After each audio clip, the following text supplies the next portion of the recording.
नमस्कार दोस्तों, कैसे हैं आप सब। स्वागत है आपका मेरे चैनल पर जिसका नाम है एजुकेशन हब। आज का जो हमारा टॉपिक है वो कॉमर्स से रिलेटेड है।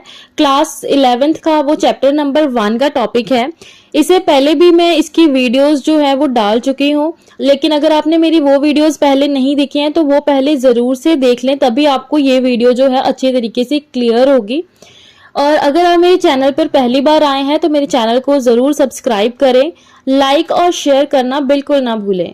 तो चलिए शुरू करते हैं। हमारा आज का जो टॉपिक है उसका नाम है role of profit in business.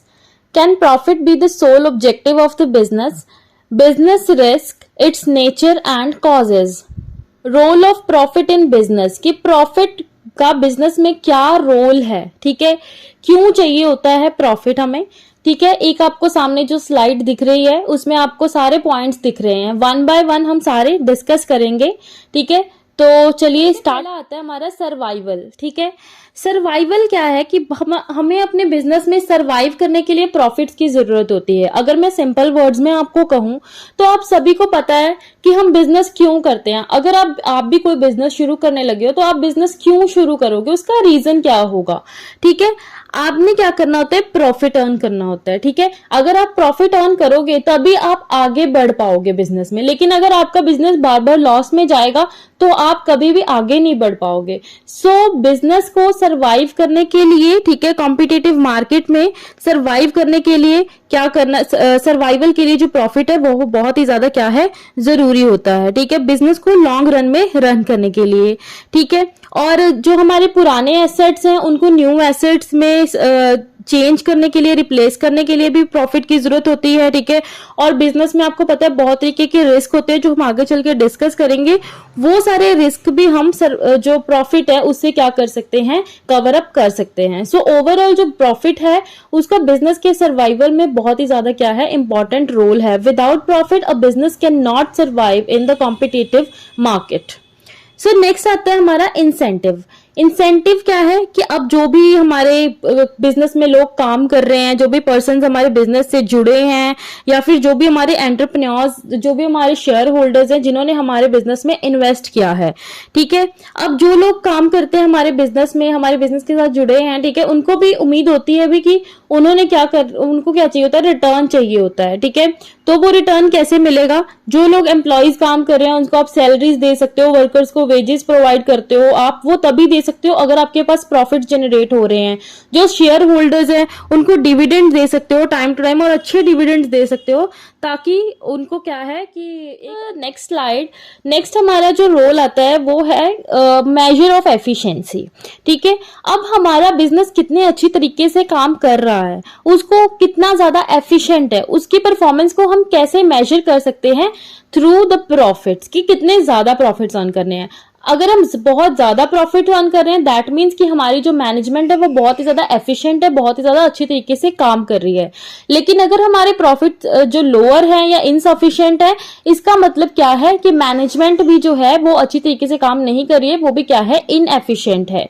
Higher the profits, efficient the management, lower the profit, inefficient the management। ये क्या है, एक यूनिवर्सली एक्सेप्टेबल प्रिंसिपल है। नेक्स्ट जो आता है हमारा ग्रोथ। अब आपको पता है बिजनेस को ग्रो करने के लिए भी प्रॉफिट्स की जरूरत होगी। अगर आपके पास पैसा ही नहीं है तो आप अपने बिजनेस को कभी भी ग्रो नहीं कर सकते हो। ठीक है, तो प्रॉफिट सबसे ज्यादा कह सकते हो बेस्ट और चीप सोर्स है जो है फाइनेंसिंग का, जिससे कि आप अपने बिजनेस को एक्सपैंड कर सकते हो, डाइवर्सिफाई कर सकते हो। ठीक है, नए प्रोडक्ट्स उसमें ऐड कर सकते हो, वर्ल्ड वाइड कर सकते हो, मतलब किसी भी तरीके से आप अपने बिजनेस को ग्रो कर सकते हो अगर आपके पास प्रॉफिट्स हैं तो। ठीक है, तो ये जो है प्रॉफिट क्या है बिजनेस को ग्रो करने में भी। नेक्स्ट आ जाता है हमारा सोशल वेलफेयर। अब क्योंकि आपको पता है कि कोई भी बिजनेस सिर्फ और सिर्फ प्रॉफिट्स अर्न करने के ऊपर ध्यान नहीं देता, बल्कि उसकी ये भी जिम्मेदारी होती है कि वो सोसाइटी की भलाई के लिए भी सोचे। ठीक है, सोसाइटी की जो नीड्स हैं, जो सोशल कमिटमेंट्स हैं, उनको भी पूरी करे। ठीक है, अब जो है सोसाइटी क्या चाहती है, सोसाइटी के लोग क्या चाहते हैं कि उनको अच्छी क्वालिटी का प्रोडक्ट जो है वो रीजनेबल प्राइस के ऊपर मिले। तो ये बिजनेस को चाहिए कि वो क्या करे, अच्छी क्वालिटी का प्रोडक्ट उन्हें सही दामों के ऊपर प्रोवाइड करे। ठीक है, और इसी की वजह से ही जो बिजनेस है वो अच्छे फंड्स या प्रॉफिट्स क्या कर सकता है, अर्न कर सकता है, अगर वो सोसाइटी की नीड्स को पूरी करता है तो। ठीक है। कोई भी प्रोडक्ट आप उसकी प्राइस बहुत ज्यादा हाई रख दोगे, ठीक है, तो भी वो प्रोडक्ट नहीं बिकेगा अगर उसकी वो क्वालिटी नहीं है तो, ठीक है। तो आपने क्या करना है कि अच्छी क्वालिटी का प्रोडक्ट जो है वो सही दामों पे लोगों को बेचना है, ताकि आपका जो सोशल वेलफेयर है आपका वो भी आप कर सको, ठीक है। कहता है गुडविल। देखिए गुडविल भी जो प्रॉफिट है उसकी वजह से हमारी गुडविल का मतलब अगर मैं आपको इन सिंपल वर्ड्स बताऊं, that is reputation of business. Business की जो रेप्यूटेशन है उसको हम क्या बोलते हैं, गुडविल बोलते हैं, ठीक है। जितने ज्यादा प्रॉफिट्स अर्न करेगा कोई भी बिजनेस, उतनी ज्यादा उसकी गुडविल रेज होगी। कैसे? देखिए सबसे पहले तो अगर प्रॉफिट्स अच्छे होंगे तो जो भी उन्होंने लोन्स वगैरह लेने हैं वो उनको इजीली मिल जाएंगे। क्यों? क्योंकि आप उनको क्या करते हो, टाइम पे पेमेंट कर देते हो। आपके पास सफिशिएंट प्रॉफिट्स है, आप उनको टाइमली पे कर रहे हो, देन पर्सन आपको इजीली लोन वगैरह देने के लिए रेडी हो जाते हैं। आप वर्कर्स को अच्छी वेजेस दे सकते हो, उनको अच्छी वर्किंग कंडीशंस प्रोवाइड कर सकते हो, और जो है शेयर होल्डर्स को हाई डिविडेंड दे सकते हो। ये सारी चीजें आपके बिजनेस की रेपुटेशन को इंक्रीज करने में क्या करती हैं, हेल्प करती हैं। तो गुडविल भी क्या होती है, बहुत ज्यादा इंपॉर्टेंट रोल प्ले करती है। सॉरी, प्रॉफिट जो है गुडविल मेक करने में बहुत ज्यादा इंपॉर्टेंट रोल प्ले करता है। आ जाता है हमारा, can profit be the sole objective of the business? आपको क्या लगता है? आप मुझे कमेंट बॉक्स में बता सकते हैं कि आपको इस क्वेश्चन का आंसर क्या लगता है, कि क्या प्रॉफिट एक अकेला ऑब्जेक्टिव बन सकता है किसी भी बिजनेस के लिए, कि बिजनेस सिर्फ प्रॉफिट्स ही अर्न करे, उसके ऊपर ही अपना सारा फोकस रखे, कि और भी चीजें हैं जो मैटर करती हैं। अब इनकी जो है आर्ग्यूमेंट्स है इन फेवर और आर्ग्यूमेंट्स अगेंस्ट, ठीक है। कुछ लोग इसके, अब कुछ चीजें हैं जो इसके फेवर में है कि हाँ भाई हो भी सकती है, और कुछ अगेंस्ट भी है कि नहीं ये नहीं हो सकता है, या ये सही नहीं है कि प्रॉफिट ही सिर्फ एक बिजनेस का ऑब्जेक्टिव हो। तो सबसे पहले आर्ग्यूमेंट आती है हमारी इन फेवर वाला, देख लेते हैं कि इन फेवर में क्या बोल रहे हैं ये। सबसे पहले है कि प्रॉफिट, अगर हम प्रॉफिट को ही सोल ऑब्जेक्टिव मान के चलते हैं, ठीक है, क्योंकि प्रॉफिट से क्या होता है, हमारे बिजनेस की साउंडनेस शो होती है कि हमारा बिजनेस कितना स्मूथली और एफिशिएंटली रन कर रहा है, उसके बारे में प्रॉफिट्स शो करते हैं, ठीक है।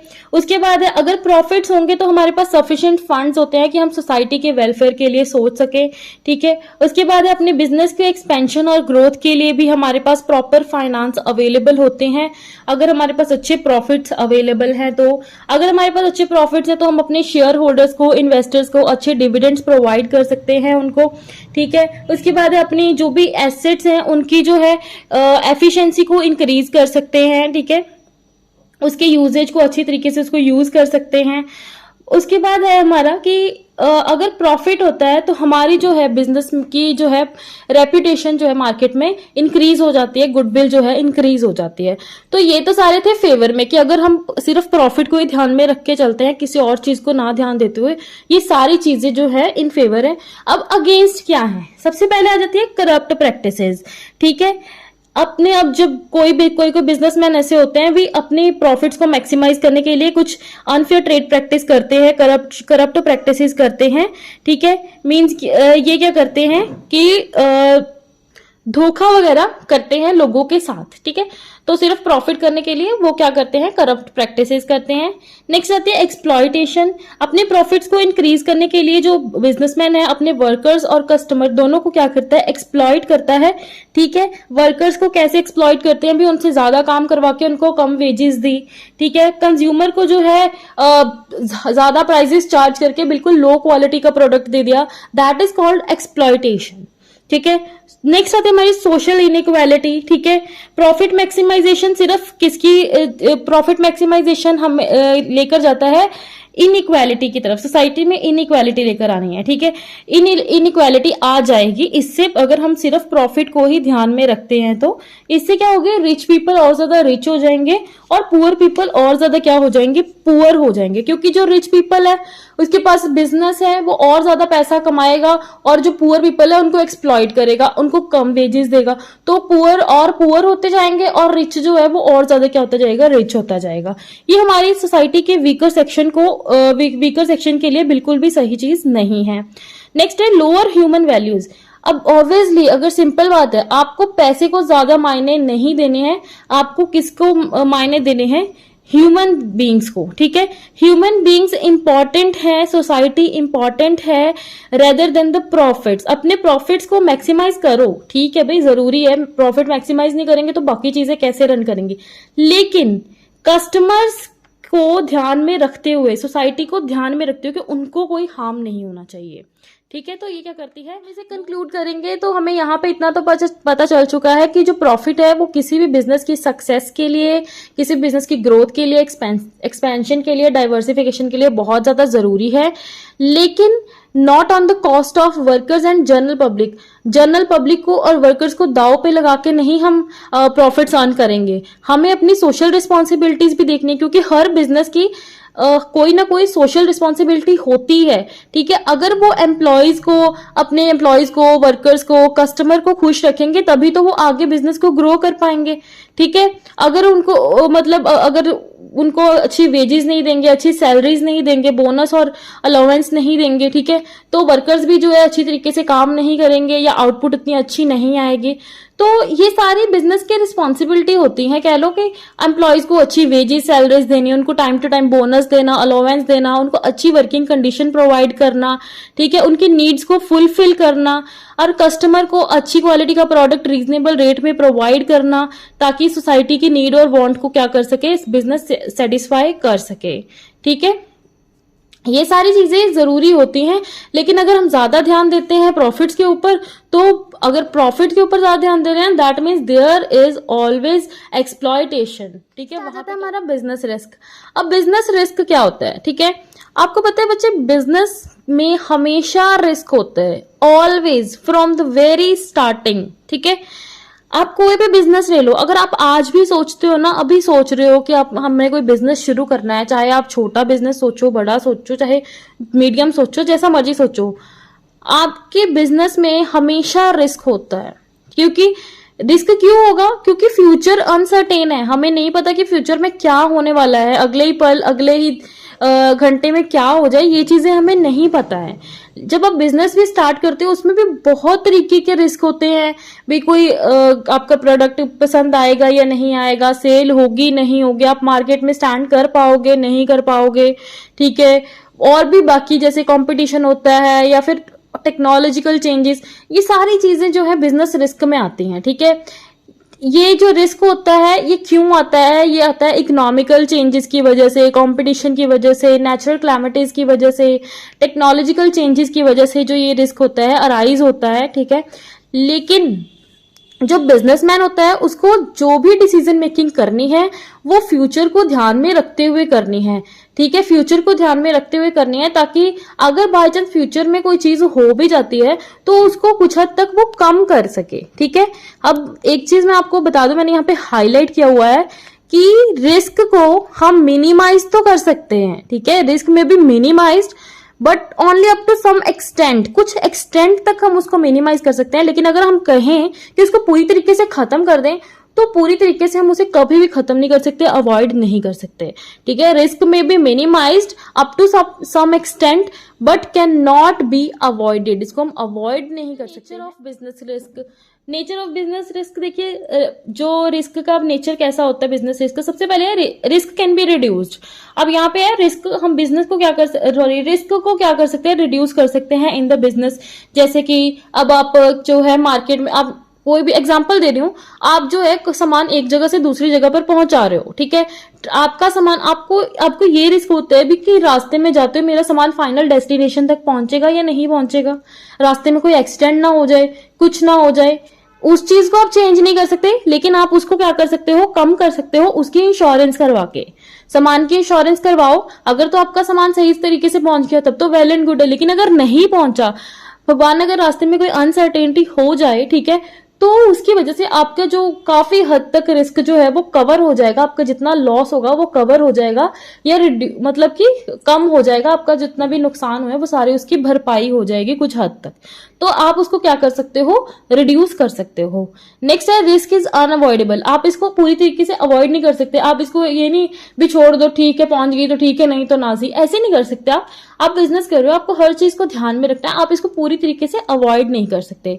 More risk in new business business, नया बिजनेस शुरू कर रहे हो उसमें रिस्क ज्यादा होगा। क्यों? क्योंकि आप नया प्रोडक्ट लेकर आ रहे हो या नई शॉप ओपन कर रहे हो, वहां पे कस्टमर आते हैं या नहीं आते हैं, क्योंकि मार्केट में और भी बहुत सारी शॉप है, कंपटीशन है, लोग अपने प्रोडक्ट्स को बेचने के लिए नई नई स्कीम्स लगा रहे हैं, ठीक है, ताकि लोग हमारे बिजनेस में आए। तो न्यू बिजनेस में बहुत ज्यादा क्या होता है, रिस्क होता है। नेक्स्ट है risk varies with the amount of investment. जितना ज्यादा इन्वेस्टमेंट होगा उतनी ज्यादा रिस्क होगा, जितनी कम इन्वेस्टमेंट होगी उतना कम रिस्क होगा। Profit is the reward of risk. आप जब रिस्क लेते हो उसका रिवॉर्ड आपको क्या मिलता है, प्रॉफिट मिलता है। अगर आप रिस्क ही नहीं लोगे, आप इसी डर से बिजनेस ही ना स्टार्ट करो, मेरा बिजनेस अगर नहीं चलेगा तो मेरा बिजनेस तो लॉस में डूब जाएगा, मैं मार्केट में स्टैंड कर पाऊंगा या नहीं, compete कर पाऊंगा या नहीं, ये सोच के अगर आप बिजनेस ही ना शुरू करो तो कहीं से आपको प्रॉफिट आएगा, नहीं आएगा। प्रॉफिट क्या होता है, एक रिवॉर्ड होता है रिस्क का, कि अगर आप रिस्क लेते हो तो उसकी वजह से आपको प्रॉफिट्स होते हैं, लेकिन ये भी सर्टेन नहीं है, लॉसेस भी हो सकते हैं, ठीक है। ये जो है कि अनसर्टेन है, लेकिन रिस्क आपको लेना पड़ेगा। अगर आप प्रॉफिट अर्न करना चाहते हो देन आपको रिस्क लेना पड़ेगा। और risk linked to the situation of the business, business की सिचुएशन से जो है लिंक करता है, ठीक है। कैसे भी आपका बिजनेस कौन सी जगह पे है, ठीक है, कितनी मार्केट से कितनी दूर है, या कौन सी एरिया में आप क्या बेच रहे हो। आप सर्दियों में गर्मियों के कपड़े बेचोगे, नहीं चलेगा बिजनेस। गर्मियों में सर्दियों के बेच रहे हो, नहीं चलेगा, ठीक है। आप जो है अब जैसे अगर आप बात कर लो यहाँ पे पंजाब रीजन की, तो यहाँ पे लोग सूट ज्यादा पहनते हैं, यहाँ पे साड़ी की इतनी डिमांड नहीं है। आप यहाँ पे पूरी साड़ी ही बेची जाओ, ठीक है, तो वो उसकी इतनी सेल नहीं होगी जितनी सूट्स की सेल होगी। सो बिजनेस की सिचुएशन क्या है वो भी क्या करता है, इसमें मैटर करता है। Risk linked to the nature of the business, ठीक है। बिजनेस की नेचर क्या है कि आप किस तरीके की गुड्स में, किस तरीके की गुड्स का बिजनेस कर रहे हो, क्या वो नेसेसिटी वाली गुड्स हैं, डेली यूज वाली हैं, ठीक है, जो भी है, ठीक है, मतलब जैसे भी है उसमें क्या होता है, आपका रिस्क जो है होता ही होता है, ठीक है। अब जैसे कि मान लो कि अगर बिजनेस में कोई नेसेसिटी वाली गुड्स है, ठीक है, तो उसकी डिमांड हमेशा क्या रहती है, कांस्टेंट रहती है, फिक्स्ड रहती है, ठीक है। राशन है भाई, जिसने जितना लेकर जाना है लेकर जाना ही है, ठीक है। कोई कम ज्यादा, चलो ज्यादा भी हो सकता है, कम, बहुत स्लाइट चेंजेस होते हैं, ठीक है। ऐसा नहीं अभी एकदम से लेकर गया 5,000 का राशन उसके बाद लिया ही नहीं, तो ये कहते हैं कांस्टेंट और फिक्स्ड होती है, ठीक है। और इसका जो इसमें जो रिस्क होता है वो बहुत ज्यादा कम होता है। लेकिन दूसरी जगह अगर आप फैशनेबल गुड्स में डील कर रहे हो तो उसमें हाई रिस्क होता है। भाई आज कोई और फैशन है, कल कोई और फैशन हो जाएगा, ठीक है। टेक्नोलॉजी है, आज कोई और टेक्नोलॉजी, आज किसी और कंपनी का मोबाइल फोन आ रहा है, कल को कोई और आ जाएगा, उसमें नया फीचर आ जाएगा। तो यहाँ पे भी क्या होता है, रिस्क बहुत ज्यादा ना। नेक्स्ट आते हैं हमारी causes of business risk. Causes क्या है, 5 कॉजेज हैं, देखिए इसके। Physical cause, natural cause, human cause, economic cause, miscellaneous causes, ठीक है। तो सबसे पहले हमारा आता है फिजिकल कॉज। अब जो फिजिकल कॉजेज हैं उसमें क्या है, सबसे पहले wear and tear. Wear and tear का क्या मतलब होता है बच्चे, कि जैसे जैसे हम किसी चीज को यूज करते हैं ना वो खराब होती जाती है।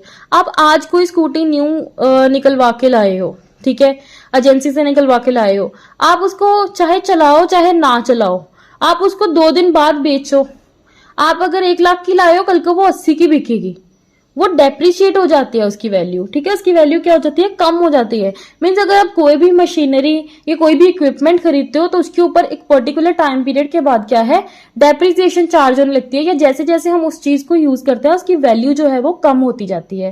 पेरिशेबल गुड्स होती हैं जो कि जल्दी खराब हो जाती हैं, ठीक है, जैसे कि वेजिटेबल्स हो गई, फ्रूट्स हो गए, ये सारी चीजें, ठीक है, ये सारी चीजें जो जल्दी खराब हो जाती है। तो ये रिस्क होता है भी, जो भी अगर कोई बंदा वेजिटेबल्स का काम करे, फ्रूट्स का काम करे, अगर उसका सामान नहीं बिका तो वो खराब हो जाएगा।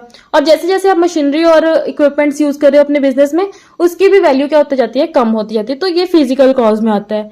मैकेनिकल फेलियर्स हो सकते हैं, ठीक है, मशीन हो सकता है, मशीन में कोई डिफेक्ट आ जाए, ठीक है, कोई स्पेयर पार्ट उसका डैमेज हो जाए, जिसकी वजह से जो आपका काम है वो रुक सकता है बिजनेस में, ठीक है। लैक ऑफ केयर, ठीक है, हो सकता है कि मशीन अगर जैसे रनिंग मशीन की आपने ज्यादा ध्यान ना दिया हो, ठीक है, जिसकी वजह से क्या हुआ, आपका प्रोडक्शन जो है वो डिफेक्टिव हो गया है, या लो क्वालिटी की प्रोडक्शन हो गई, या एक्सीडेंट के चांसेस इसमें ज्यादा हो जाते हैं, क्योंकि आप केयर नहीं करते। अगर छोटी सी भी, मान लो कि मशीनरी में छोटी सी प्रॉब्लम आ गई, लेकिन चल रही है मशीन, बन रही है चीज, अब वो क्या करते थे, वर्कर्स इग्नोर कर देते, चलो छोड़ो, चल तो रहा है ये, पर उस चीज को देखना चाहिए, क्योंकि वो बाद में जाके मेजर एक्सीडेंट्स का रीजन बन जाते हैं। Next, technological innovations. आप कोई और मशीनरी यूज कर रहे हो, ठीक है, जो एक दिन में 100 यूनिट्स बनाती है, कल को एक नई मशीनरी आ गई है, एक नई टेक्नोलॉजी आ गई है जो एक दिन में 1000 गुड्स बनाती है, ठीक है। अगर तो आप उसी पे बनाई जा रहे हो, मार्केट में दूसरों ने नई वाली टेक्नोलॉजी अपडेट कर ली है, वो क्या करेंगे, एक दिन में 1000 गुड्स बनाएंगे, वही गुड्स आप 10 दिन में बनाओगे, आप ऑटोमेटिकली मार्केट में पीछे रह जाओगे। नेक्स्ट हमारे नेचुरल कॉजेज होती हैं। नेचुरल कॉजेज जो कि हमारे एनवायरमेंट से रिलेटेड होते हैं, जैसे कि अर्थक्वेक हो गए, ठीक है, क्लाइमेटिक रीजंस हो गए, या फिर फायर हो गई, फ्लड हो गया, ये सारी चीजें, ठीक है। अर्थक्वेक आते हैं, ठीक है, जिसकी वजह से बहुत ज्यादा क्या होता है, बिजनेस में नुकसान हो जाता है, लाइफ का भी, प्रॉपर्टी का भी, ठीक है। जैसे कि कोई भी जगह पे, ठीक है, जैसे गुजरात में अर्थक्वेक आया था, ठीक है, वो भी क्या है, एक एग्जांपल ऑफ नेचुरल कॉज है। क्लाइमेटिक रीजन होते हैं, ठीक है, इसमें अब कंट्री के अकॉर्डिंग जो भी प्रोडक्शन होती है वो कंट्री के एनवायरनमेंट के अकॉर्डिंग होती है, क्लाइमेट के अकॉर्डिंग होती है। लेकिन कई बार क्या होता है, क्लाइमेट ऐसा हो जाता है, ठीक है, जिसकी वजह से हमारी जो प्रोडक्शन है वो क्या हो जाती है, खराब हो जाती है, या हम अच्छी तरीके से प्रोड्यूस नहीं कर पाते। स्पेशली ये एग्रीकल्चर में ज्यादा सूट करता है। नेक्स्ट आता है हमारा ह्यूमन कॉजेज। ह्यूमन कॉजेज देखिए, अब ह्यूमन की वजह से होते हैं। अब ह्यूमन की वजह से कौन कौन से बिजनेस रिस्क हो सकते हैं। सबसे पहले केयरलेसनेस, ठीक है, चाहे वो एम्प्लॉयज की हो, चाहे वो ऑनर की हो, ठीक है। Carelessness is carelessness, no matter whether it is on the part of owner और on the part of employees, ठीक है। हमेशा केयरलेसनेस से नुकसान होता है, हमेशा, ठीक है। हमें कभी भी किसी चीज को इग्नोर नहीं करना चाहिए, या कोई भी चीज हमेशा केयरफुली करनी चाहिए, ठीक है, जिसकी वजह से जो है हमारा काम अच्छी तरीके से रन करे। लेकिन अगर हम उस चीज को इग्नोर करते हैं, केयर नहीं करते किसी चीज की, उसकी वजह से जो ऑनर्स के जो खर्चे होते हैं वो वेस्ट हो जाते हैं। अभी अगर वो सही टाइम पे सही चीज देख लेता तो खर्चा कम होता, बाद में वही खर्चा ज्यादा हो जाता है, या एक्सीडेंट के चांसेस बन जाते हैं। रॉन्ग इंटेंशन, कई बार कोई एम्प्लॉय होता है या कोई वर्कर होता है जिसकी इंटेंशन ही रॉन्ग होती है, वो क्या होता है, थेफ्ट आप कह सकते हो कि उसको कई बार वो चोरी कर लेता है, ठीक है। ये सारी ये जानबूझ के जो है प्रॉपर्टी को नुकसान पहुंचा देता है, ठीक है। नेक्स्ट आती है डिसऑनेस्टी। कई बार कोई एम्प्लॉय जो है वो क्या होता है, डिसऑनेस्ट हो जाता है, वो प्रॉपर्टी का रॉन्ग यूज करता है, ठीक है, ये सारी चीजें हो सकती हैं। नेक्स्ट आता है लैक ऑफ अंडरस्टैंडिंग, ठीक है। अब इसमें क्या है, भी मिसअंडरस्टैंडिंग हो गई है, ठीक है, लोग आपस में, एम्प्लॉयज के बीच में, ऑनर्स के बीच में, ठीक है, दोनों के बीच में क्या हो गई है, मिसअंडरस्टैंडिंग हो गई है, ठीक है, जिसकी वजह से, या फिर अगर आप रिसर्च कर रहे हो कि कस्टमर को कौन सी चीज पसंद है कौन सी नहीं, आप रिसर्च कर रहे हो लेकिन आपको समझने में वो गलती लग गई है, आप लोगों का टेस्ट एंड प्रेफरेंस अच्छी तरीके से बिना समझे हुए आप कोई भी चीज प्रोड्यूस कर रहे हो। नेक्स्ट आते हैं हमारे इकोनॉमिक कॉजेज। इकोनॉमिक कॉजेज जो कि हमारी इकोनॉमी से रिलेटेड होते हैं, ठीक है, जिसकी वजह से हमारे डिमांड में चेंजेस आते रहते हैं, प्राइस में चेंजेस आती रहती हैं प्रोडक्ट के, कंपटीशन इंक्रीज होता है, ठीक है। सबसे पहले आता है फ्लक्चुएशन इन डिमांड, ठीक है। फ्लक्चुएशन इन डिमांड में क्या है कि कस्टमर, अब अनएक्सपेक्टेड चेंज होता है डिमांड, आपको नहीं पता कब किसी चीज की डिमांड बढ़ जाएगी, कब किसी चीज की कम हो जाएगी, किस चीज का ट्रेंड आ जाता है, कस्टमर उसको प्रेफर ज्यादा करने लगते हैं, ज्यादा पसंद करने लगते हैं। सो कई बार कॉम्पिटिटर क्या करते हैं, वो चीज को लो रेट पे सेल कर देते हैं, तो ये चीज भी हमारे बिजनेस में इकोनॉमिक रिस्क बन जाता है। इंक्रीज इन कंपटीशन ज्यादा बढ़ जाता है भाई, ठीक है, अलग अलग लोग न्यू मार्केट में एंटर होते रहते हैं एज अ कॉम्पिटिटर आपके, ठीक है, जिसकी वजह से आपके बिजनेस में लॉस होते हैं। चेंज इन इकोनॉमिक कंडीशन हो जाती है मार्केट में, कभी इन्फ्लेशन आ जाती है, प्राइसेस एकदम से बढ़ जाते हैं या कम हो जाते हैं, ठीक है। तो ये सारी चीजें हमारी मिसलेनियस कॉजेज जो बाकी की बची कुची हैं उसमें आ जाती है हमारी। सबसे पहले गवर्नमेंट पॉलिसीज। अब गवर्नमेंट की पॉलिसी, बिजनेस से रिलेटेड कौन सी गवर्नमेंट की पॉलिसी न्यू आई है या कौन सी गवर्नमेंट ने चेंज करी है जो कि हमारी बिजनेस को बहुत ज्यादा इफेक्ट करती है, जैसे इंडस्ट्रियल पॉलिसीज होगी, फिजिकल पॉलिसीज होगी, मॉनेटरी पॉलिसीज, ये सारी पॉलिसीज जो हैं ये गवर्नमेंट की पॉलिसीज है जो कि एक बिजनेस को क्या करती है, इफेक्ट करती है। तो इससे भी जो पर्सन है, जो बिजनेसमैन है, उसको हमेशा रिस्क रहता है। इनएफिशिएंट मैनेजमेंट, कई बार मैनेजमेंट जो है वो अच्छी तरीके से काम नहीं करती है, जो भी रॉ मटेरियल है उसको प्रॉपरली यूटिलाइज नहीं करती है, प्रॉपर प्लानिंग नहीं करती है और बहुत ज्यादा रिसोर्सेज की वेस्टेज करते हैं। तो ये सारी चीजें भी जो है कॉजेज होते हैं। तो बच्चों यहाँ पे हमारा जो है टॉपिक आज का कंप्लीट हो जाता है, ठीक है। आई होप आपको ये सारा टॉपिक जो है वो समझ आ गया होगा, क्लियर हो गया होगा ये टॉपिक आपको, ठीक है। लेकिन अगर आपको फिर भी किसी भी पॉइंट में कोई भी प्रॉब्लम लगती है तो आप पूछ सकते हो, ठीक है। ये सारे टॉपिक्स जो है, role of profit in business, can profit be the sole objective of business, business risk, उसके नेचर एंड कॉजेज, इनमें से किसी में भी अगर आपको कोई भी डाउट है आप कमेंट बॉक्स में मुझसे पूछ सकते हो, ठीक है। और अगर आपने मेरे चैनल को अभी तक सब्सक्राइब नहीं किया है तो आप मेरे चैनल को जरूर सब्सक्राइब करें। और थैंक यू।